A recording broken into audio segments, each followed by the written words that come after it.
Hey, I'm Vanita, and this is my podcast, Laid Off to Lift Off. I'm so excited today to chat with Hady Méndez, author of Calladita No More, a coach, a speaker, and founder of Boldly Speaking. She helps underestimated professionals find their voice and their confidence. She's a LinkedIn Live queen, I'm dubbing you that, a creator, and she's unapologetic about using her lived experience as her superpower. Hady, welcome to Laid Off to Lift Off. Thank you, Vanita. I'm so happy to be here. I've been looking forward to this conversation.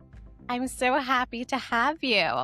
The podcast is really simple. We start off with the day you were laid off. So tell us about Oh my that gosh, that day. I don't know. Let me take a breath before I tell day. you Get about that day. comfortable, stay a All right. while.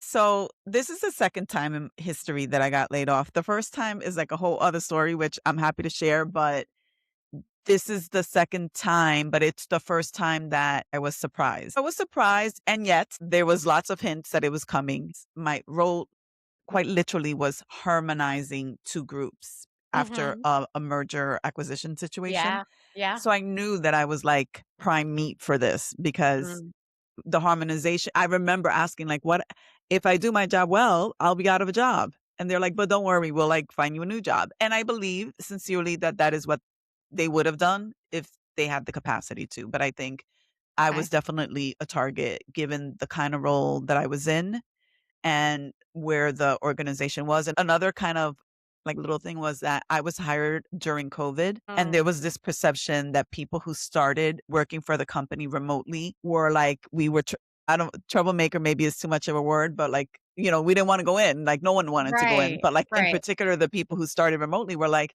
we were never in the office and we got onboarded remotely and we've been doing the Yeah, job remotely and we're been working for 3 years remotely. And like now you're telling us we have to go in. Like it right. doesn't make any sense. I was one of those people that has started during that time. For a lot of reasons, I was going to be on the chopping list and the chopping block. And sure enough, I was.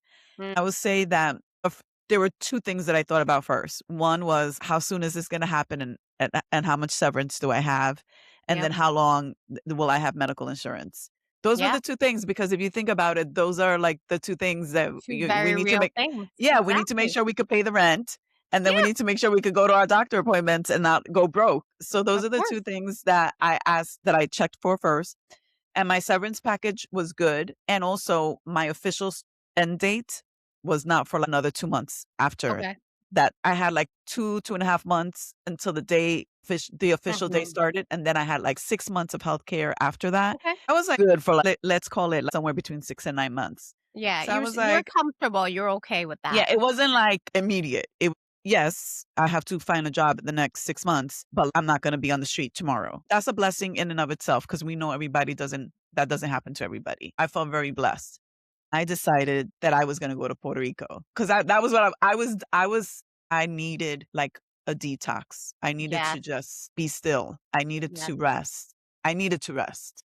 That is the truth. Because up until then, I think because the writing was on the wall that the layoffs were coming, there was a lot of pressure. It was very tense. So I needed like a detox from work.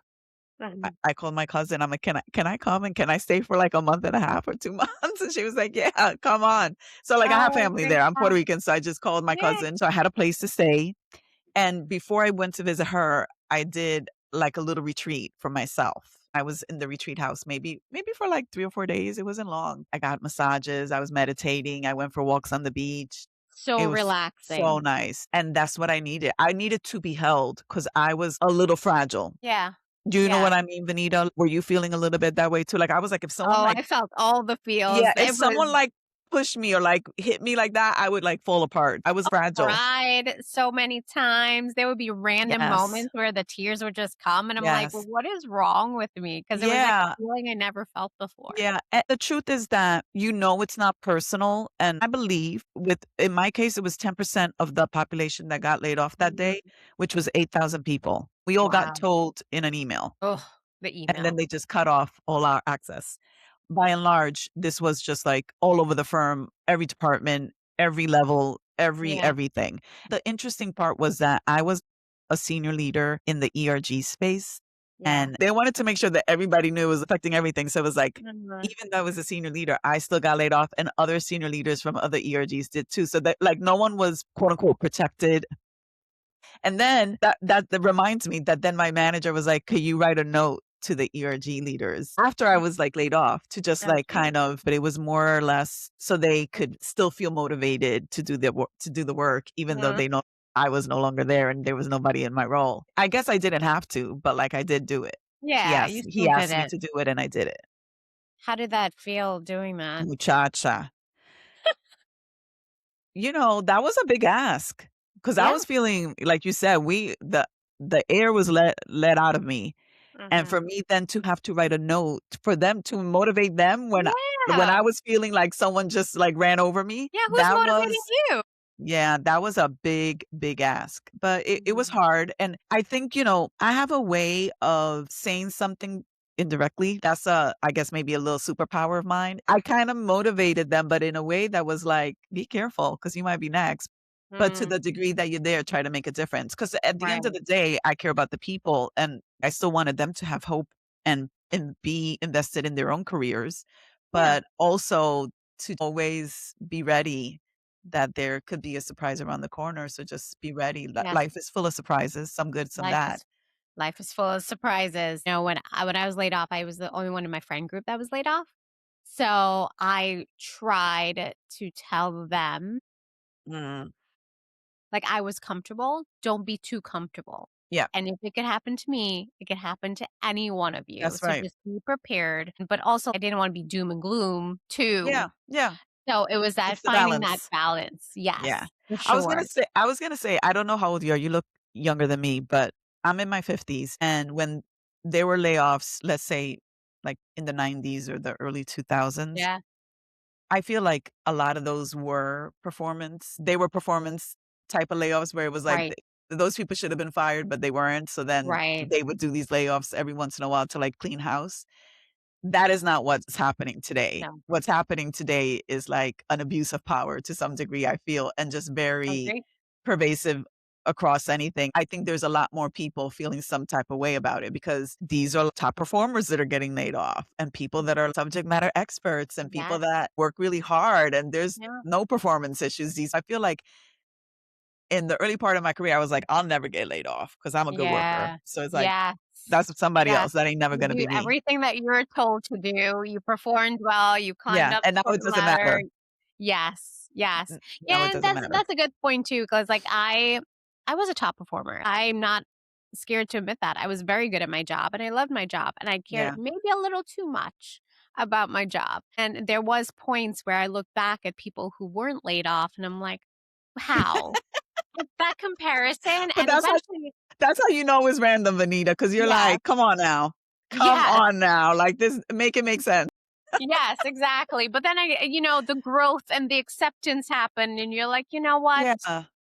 That doesn't impact me and it's time to move on. It's time to let bygones be bygones." Yeah, you gotta let it You know, go. yeah, you got to let it go. It took some time and I it's was just gonna say, it's not a linear thing, and it's yeah. not one and done. It's not like you're like, "Okay, as of Yeah, today, I no longer care, and I'm done with it." that You think you don't care, and then somebody says something or does something or you hear little something. triggers, these little triggers that come and you're like, "Whoa, what is that feeling?" It's very much follows the same patterns as other areas of grief. Because, like, Yeah. when I lost my mom, it was the same way. I was okay, and then, like, somebody would Mhm. say something, and I wasn't okay, and it could be, like, 6 months later, 9 months Yeah. later, or whatever. It just there were triggering moments, and you just Yeah. had to, I guess, mourn. You Mourn, had to grieve, you had to let it grieve. yeah, you had to just let the moment come and let it go. Exactly. So let's go back to your being in Puerto Rico. You were there. You eventually had to come back to New York at some I point. did. You say that like I did. Yeah. So what happened after you came back? Or what was your mindset like? What was your perspective like? What were you ready to tackle? I was definitely still salty when I came back. So I was rested, but from a mindset perspective, I was mad that I Yeah. didn't have a job and that I had to go through this job search, which wasn't easy. And I Mhm. would say when I was in Puerto Rico, I did a lot of interviews. I didn't even, and nothing was happening. So that was really upsetting because I'm like, this is my livelihood. This is me. Yeah. I'm a party of one and I'm 6 months away from not being able to pay my rent. Like this Mhm. is scary stuff. Yeah. And we know like the medical situation in the US is horrible. The prospect of me having to pay out of pocket for stuff. And I did thankfully have Cobra for a while, so I was able to take advantage of that. But then eventually I did have to go on Obamacare, and that Mm. is a small fortune. That was me paying another rent to Yeah. to to get some healthcare, and it wasn't even that good.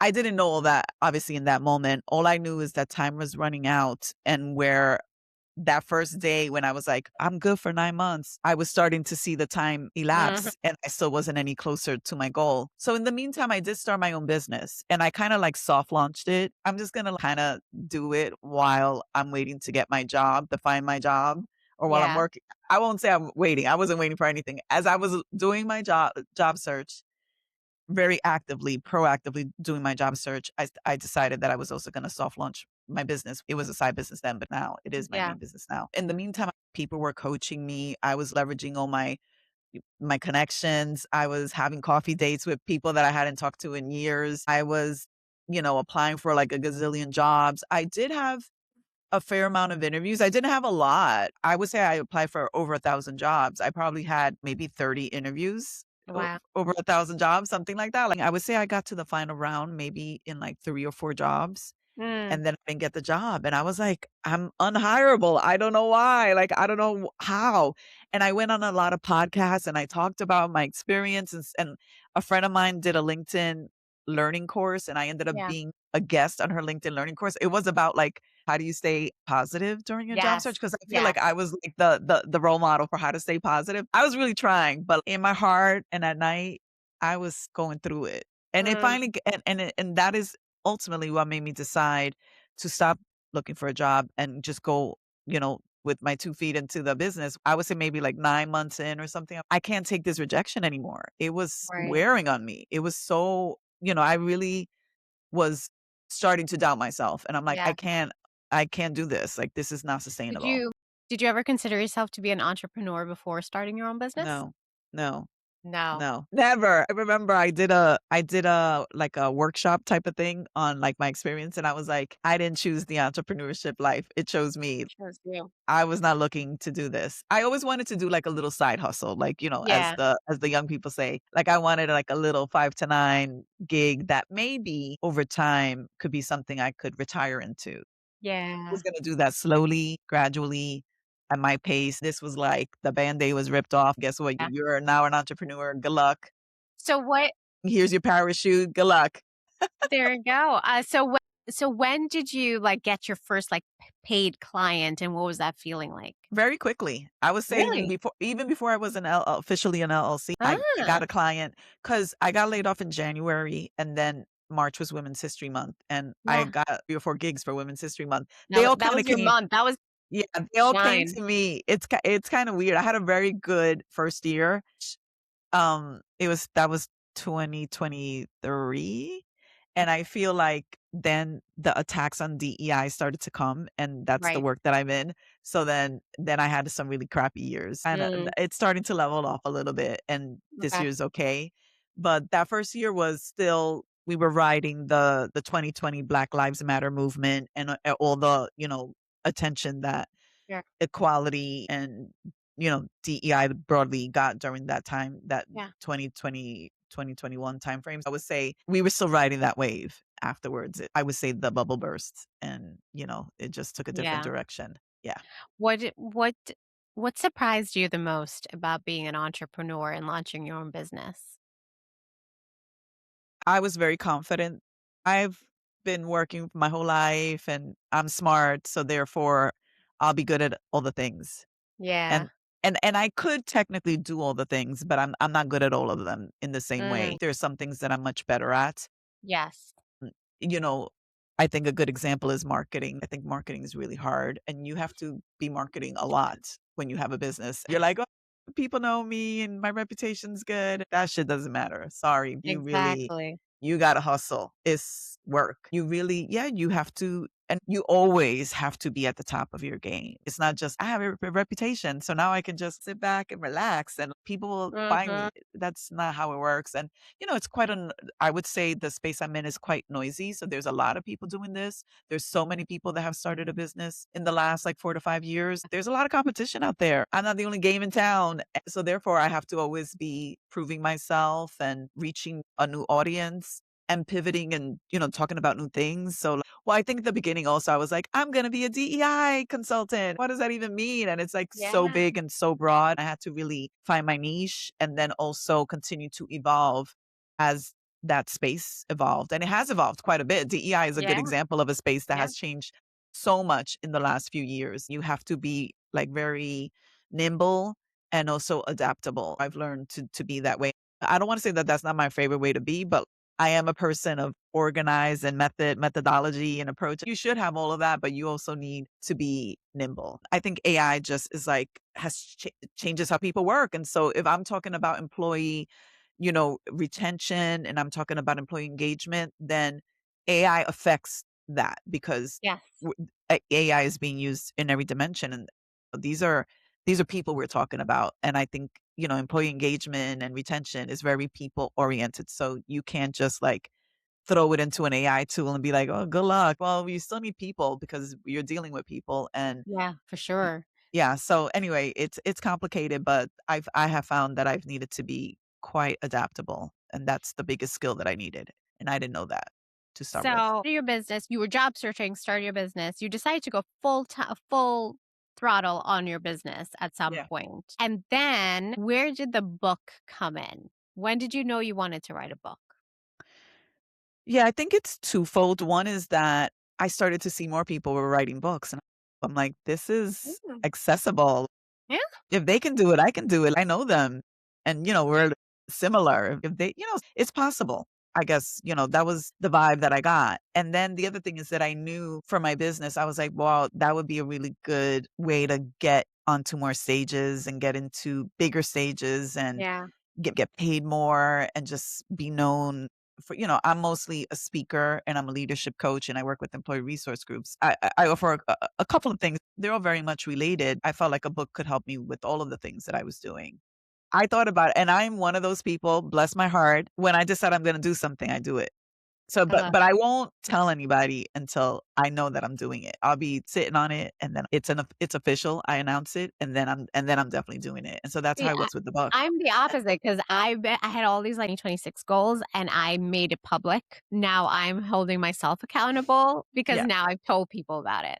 When I wanted to run a half marathon last year and I was training for it, I told people I'm gonna sign up. I'm gonna sign up. I meant, oh shoot, I told all these people You and I have to got do it really now. signed up. Yeah, but that's what Exactly. I mean. I won't make it public unless like it's happening because of that very reason. Because I don't want to be that person to be, I'm doing all these things and then I do none of it. When you hear about it, it's happening. Trust that it is going to happen. Yeah. I knew one of the first things I did was invest in a book coach and I spent a lot of money on that. That's not a cheap investment. Mhm. Very well worth it, I would say. But once I did that, I was like, now money has been spent. There's no way. I cannot turn around like this. Even the same thing when I moved to Spain, I didn't say anything, and then I gave money to a lawyer to help me, an immigration lawyer, and now it's happening because the money has been spent, so now I could tell people. Exactly. Exactly. So same question. What did you learn about yourself while writing the book? I think one of the things that surprised me was how quickly the stories came back to me. The way I wrote the book, I'm sharing different stories and the lessons that I learned over the course of my career, Yeah. somewhere between 25 and 30 years in the corporate tech financial Yeah. services. It surprised me how quickly the stories came back. And it was the same story. So I was like, these were really those were moments that they really did affect me because I Mm, remember it so clearly. I'm sure I got some details wrong, sure. but, like, broadly speaking, those were very, pivotal moments on my Yeah. journey. After Yeah. that, I looked at things so differently. I would say, yeah, that I was surprised at how quickly they came back, and some moments there were parts of my career that 10 years go by and nothing happened. I'm like, Yeah. "That's interesting." But then in these 5 years, that was, like, when stuff really happened. Yeah, it seemed very therapeutic. It sounds like it. I think so to some degree. I mean, for the most part, I think I was healed from most of the stuff, but and healed. I wasn't re-triggered by anything or anything like that. It was good to share it, and it was especially good. I'll give you an example. One of the first things I talk about this is how I open the book. And I don't think I'm spoiling anything, but like I opened the book sharing a story about how when I went to work on a weekend, um, and I was like I was dressed down. I was like in shorts or something. And the security guard thought I was the cleaning lady. I talk about how that made me feel as someone who's first gen college graduate and, in going to corporate and what that felt like for me to be Yeah. confused with the cleaning lady. I make sure that I say like that's honorable work. So there's nothing wrong with being a cleaning lady. But I felt like after having gone to school and worked really hard, it hit me hard. Just the assumption that that's what I would be as a Latina Right. really, really hit me hard. So many people told me that some version of that happened to them, and it wasn't just Latina women, it was I everybody. believe it. I believe it. Everybody. That's the part that I think that bias, Mhm. that how much it shows up and how much Yeah. and that affects us. I'm sure It there has are an countless impact. stories like that, that people think, "Oh, it might just happen, like, 1 time or 2 times," and they don't really think about it unless other people start sharing stories too, and That's like, right. "Yeah, Yeah, that exactly. It's like, happens to "Oh, me it happened too." to me. Oh my Yeah, god." Like, yeah. exactly. Thinking back, one thing that pops in my mind was like, I was in a meeting and we're ordering food for everybody, and my coworker who's female and, I had another coworker who was male. The male asked me to, like, go order the food or something like that, and the female coworker was like, "No, you go do it." And then she pulled me aside and she's like, "I'm not gonna have them tell you as a female to go pick up the food. We're not gonna do that."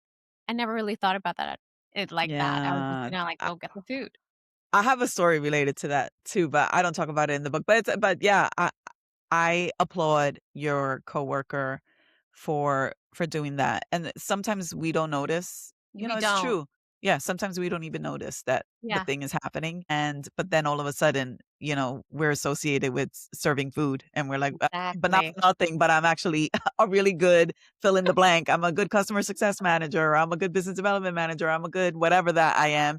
And that's really what I should be known for. yeah. And, free labor is not good. I maybe you're like me, Benita, where I didn't mind helping. I didn't mind pitching Yeah, in. I did a lot of free labor. I was just being a team player and it's like, hey, exactly, I got to meet a lot of people that way and a lot of people got to meet me that way. So there's definitely advantages to it. But when people, I guess make the assumption or just kind of put you in a box, that's where that is no longer serving us. exactly. Don't put me in a box. Yeah. All right. So we are at the point where you did your book, you started your business. When did you move to Spain? How did that come about? And I also want to touch upon the LinkedIn Lives. Is that more recent or like how did that come about? Because selfishly, I do want to do LinkedIn Lives. It is one of Okay. my 2026 goals. Oh, okay. Cool. So I need all the help and I can give all you some help. I'll of give you the some tips. recommendations.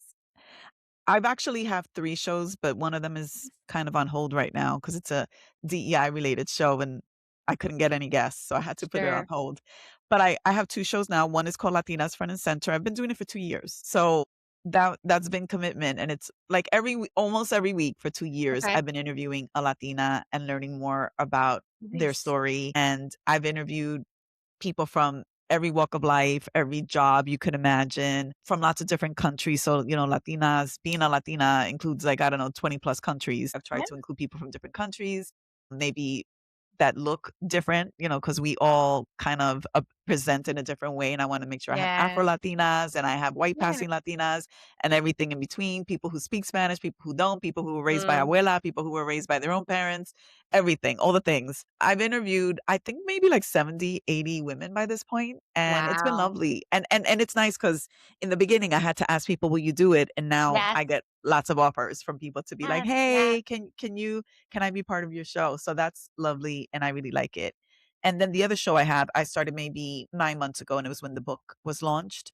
I started one called Authors Unplugged. I've been having a lot of fun with that one. I like that one a lot because I can interview people other than Latinas.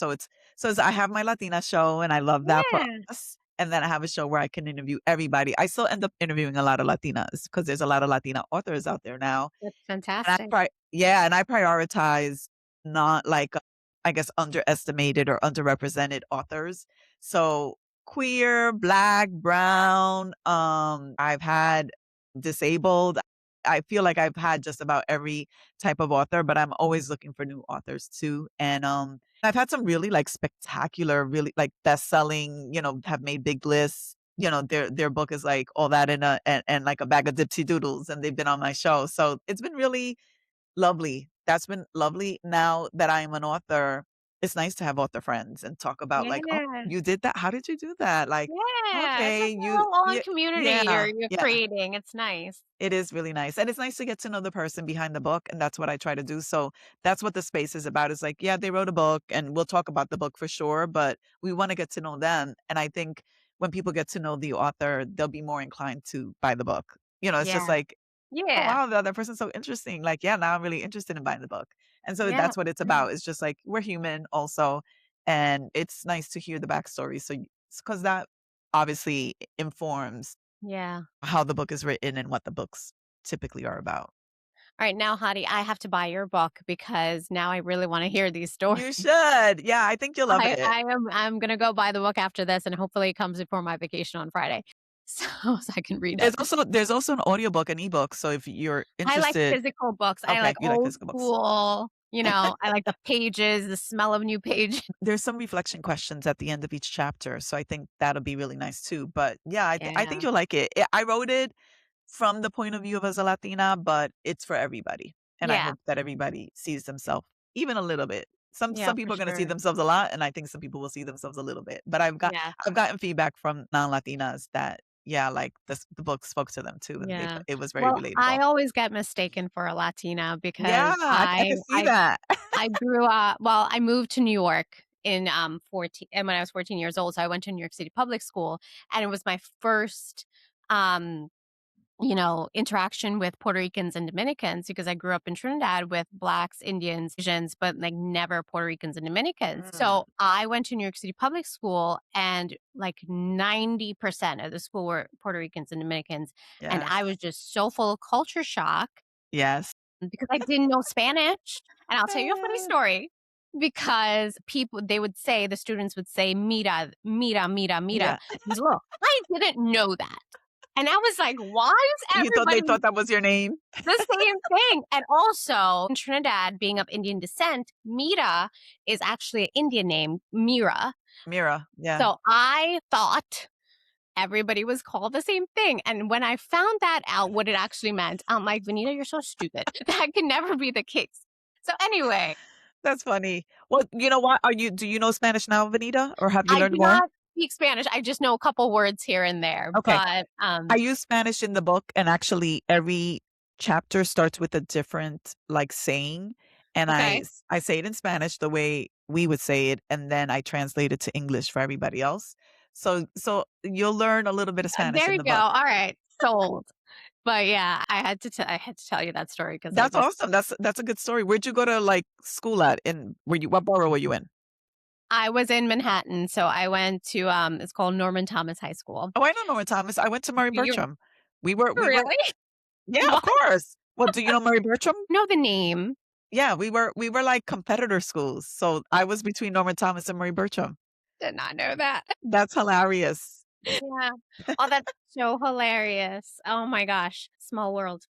Yes. Um, okay. So how did you move to Spain? What was that decision like before we Oh, move on yeah, to the Spain. advice portion? So I moved in December, and I moved because I'm getting closer to retirement. I'm probably about 10 years away from Mhm. retirement, and I wanna start building the life, like setting up the framework or the Yeah. foundation for my retired life now. And one Yeah. of the things I wanna do is I wanna pass a EU passport. And so as a Puerto Rican, I don't know if you know this. This is starting to No. become more common knowledge. Some people still don't know it, but as someone from a Latin American country, and so this includes lots of countries like probably DR, Mexico, and others like Venezuela and all parts of South Yeah. America. People who move to Spain from a Latin American country can apply for their Spanish citizenship in 2 years instead of 10. Oh wow. So it's a big, big, big difference, 2 years instead of Mm, 10. So even though Spain is not where I wanted to live, I like Italy and Portugal more. I knew that yeah. it was my fast track to get an EU passport. And then once I have the passport, I can move anywhere I want in the There you go. EU. And Yeah. so That is because and I also right now I live in Madrid and it's not really, cheaper. Like that's kind of a stretch to say that it's cheaper Yeah. than New York Yeah. because it's still quite expensive, but the healthcare is much better. So remember how I was saying Obamacare was like felt Yeah. like I was paying another rent? Here I paid $1,500 for private insurance for the year, and it's Wow. like fancy insurance, and I paid Wow. $1,500. And I'm sure Oh, it's even more affordable. And if I wanted to go with public health care, it's free. So I yeah. already qualify for that because I'm considered a resident and I pay Social Security. So I Yeah. could get free healthcare, you know, as of right now, as of like actually last month. Yeah. The food there is probably amazing. So fresh food, fresh ingredients. I'm jealous of Yes, I'm one of those girlies that has a lot of stomach issues, so yeah.